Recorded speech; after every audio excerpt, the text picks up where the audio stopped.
ఒకటి మాత్రం పక్కా, మన కష్టకాలం అయిపోయింది. 2.5 సంవత్సరాలు ఈ ప్రభుత్వం వచ్చిన తర్వాత మొదటి 2.5 సంవత్సరాలే కష్టకాలం అయిపోయింది. మీరు తొందరలోనే సుఖపడే టైం తప్పకుండా వస్తది. ఇప్పుడు ఎవడెవడైతే నకరాలు చేస్తున్నాడో మీ ఏసీపీ, డీసీపీ, కలెక్టరు, ఇంకెవడో ఎవడెవడైతే నకరాలు చేస్తున్నాడో, నేను ఇప్పుడు తమ్ముడు బంటికి చెప్తా ఉన్నా, మల్లేశన్ అన్నది కరెక్ట్. మనం అధికారంలోకి వచ్చినాక వెంటనే ఈ కసి ఉండదు. ఏమైతుంది అధికారంలోకి రాగానే? రంగారెడ్డి జిల్లాలో అరాచకం చేసినోడు నల్గొండకు పోతాడు అధికారి, నల్గొండలో అరాచకం చేసినోడు ఇక్కడికి వస్తాడు. నేను మీ ఓన్నే సార్, అట్లా సార్, ఇట్లా సార్ అని మళ్ళీ మనలో చుట్టే తిరుగుతారు, నాకు తెలుసు. కానీ మీరు చెప్పింది కరెక్ట్. మన కిషన్ రెడ్డి గారు, మల్లేష్ అన్న ఇద్దరు చెప్పింది కరెక్టే. ఈ కసి ఆ రోజు ఉండాలి అంటే ఇప్పటి నుంచే మనం ఖచ్చితంగా వాళ్ళు ఎవరు, ఎక్కడ ఉన్నారు ఇవన్నీ రాసి పెట్టుకొని ఒక్కరిని కూడా వదలకుండా వారికి జవాబు చెప్పే బాధ్యత నాది అనే మాట నేను విజ్ఞప్తి చేసుకుంటా ఉన్నా. కేసీఆర్ సార్ అంటే పెద్ద మనిషి మంచోడు, ఆయన పెద్ద మనిషి మంచోడు, జీవితం అంతా చూసిండు. కానీ నేను ఇట్లాంటి దుర్మార్గ పాలన జీవితంలో చూడలేదు.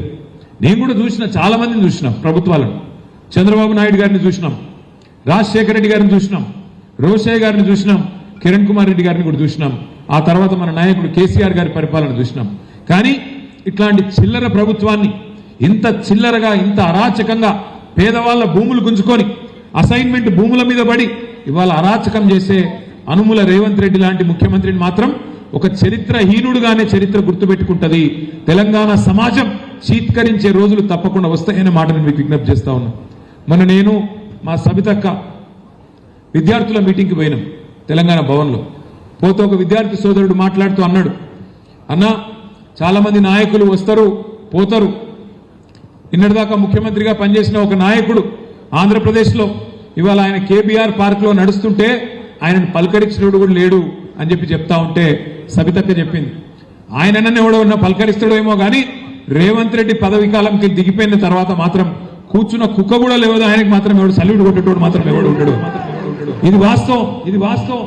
ఇది అధికారంలో ఉన్నప్పుడు కొంత ఉంటది బిల్డప్, కానీ అధికారం పోయిన తర్వాత నువ్వు చేసిన అరాచకానికి ప్రజలు సమాధానం మామూలుగా చెప్పరు అనే మాట కూడా నేను విజ్ఞప్తి చేస్తా ఉన్నా. ఇవాళ ఇబ్రహీంపట్నం అయితేనేమి, ఖ్యాతన్పల్లి అయితేనేమి, ఖానాపూర్ అయితేనేమి 2 నెలల పాటు తిప్పి ఇబ్బంది పెట్టి కిషన్ రెడ్డి గారు నాకు ఒక 10 సార్లు మాట్లాడినారు.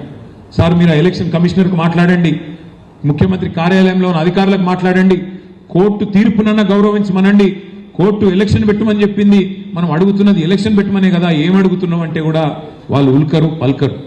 ఆఖరి కోర్టులు అంటే కూడా వీళ్ళకి గౌరవం లేకుండా పోయింది. అందుకే నేను మీతో ప్రార్థించేది,